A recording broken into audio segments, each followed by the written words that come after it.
आखिरकार अमेरिका ने पश्चिम एशिया से अपने नागरिकों को हटने के लिए क्यों कहा है? क्या ईरान में कुछ बड़ा होने वाला है? नमस्कार, आप देख रहे हैं न्यूज़ 18। मैं हूं आपके साथ श्रुति श्रीवास्तव। यह सवाल पश्चिम एशिया के कई देशों में अमेरिकी दूतावासों ने अमेरिका नागरिकों से किए गए आग्रह के बाद उठा है। दरअसल इसमें अमेरिका ने कहा है कि पश्चिम एशिया में रह रहे उसके नागरिक इस क्षेत्र से निकलने पर विचार करें।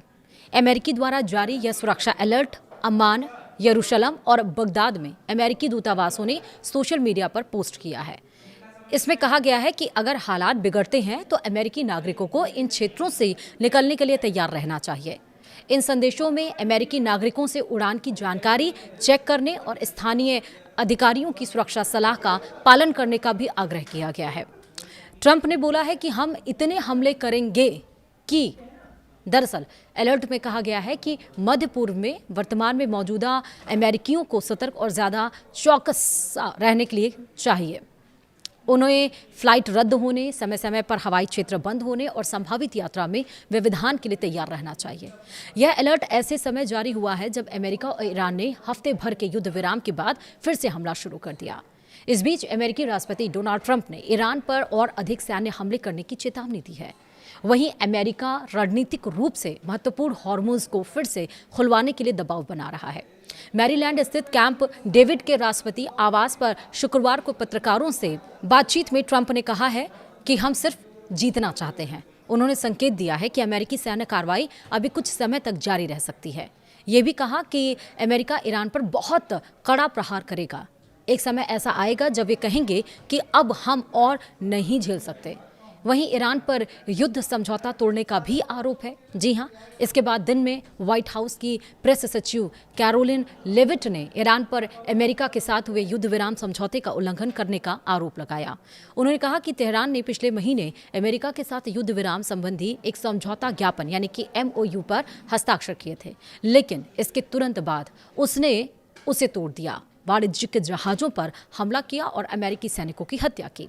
लेविट ने शुक्रवार शाम एक बयान में कहा कि राष्ट्रपति ट्रंप इस तरह की आतंकवादी हरकत बर्दाश्त नहीं करेंगे। जब तक ईरान राष्ट्रपति ट्रंप के अनुसार सार्थक तरीके से बातचीत की मेज पर नहीं आता, तब तक उसे इसकी कीमत चुकानी पड़ेगी। वहीं कुवैत की सेना ने क्या इसका रिएक्शन दिया है? दरअसल इस बीच कुवैत की सेना ने शनिवार को कहा कि उसके बल उन ड्रोन हमलों का जवाब दे रहे हैं जो देश पर ईरान के हमलों का ही हिस्सा थे। कुवैत के रक्षा मंत्रालय के प्रवक्ता मेजर जनरल सऊद अब्दुल अजीज अल ओतैबी ने एक बयान में कहा है कि ड्रोन ने देश के उत्तरी हिस्से में एक सरकारी इमारत सहित कई महत्वपूर्ण ठिकानों को निशाना बनाया। उन्होंने बताया कि इसमें कोई हताहत नहीं हुआ है। वहीं ब्रिटेन की नौसेना ने शनिवार को बताया कि हॉर्मुज में ओमान के तट के पास एक टैंकर हमले का शिकार हो गया, जबकि एक अन्य जहाज के पास जोरदार विस्फोट भी हुआ है।